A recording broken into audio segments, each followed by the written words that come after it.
Բուլկի սիրող մեր Նարեկ Կարապետյանը այսօր հայտարարեց, որ Սամվել Կարապետյանն է ստիպել կառավարությանը թոշակները բարձրացնել։ Ու մի հատ էլ այնտեղ խումբ կար, չգիտեմ, չեմ էլ հիշում, մի հատ անհայտ ինձ համար համենայն դեպս անհայտ մի հատ խումբ են, իրանք էլ էին պնդում, որ իրանց շնորհիվ է, որ կառավարությունը թոշակները բարձրացրել։ Մի հատ հարց հենց հանձինս Սամվել Կարապետյանին։ 10-15 տարի առաջ ուր էր Սամվել Կարապետյանը, ինչի չէր ստիպում կառավարությանը այն ժամանակ, որ քաղաքացին ստանում էր 16-17 հազար դրամ թոշակ, ինչի չէր ստիպում այն ժամանակ, որ կառավարությունը թոշակները բարձրացներ,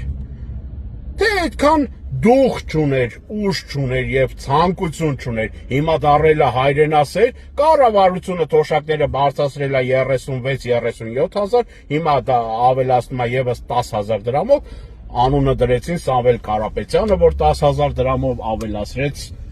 ստիպեց, որ կառավարությունը ավելացնի թոշակները, ում եք էշի տեղ դնում։ Ես չեմ հասկանում, ձեր ընտրազանգված, կոչված կամ ձեր թիմակիցները գոնե ձեր խոսքին, ձեր հեքիաթներին հավատում են, թե չէ։ Լավ եղեք, հայր ջան, հաջողություն։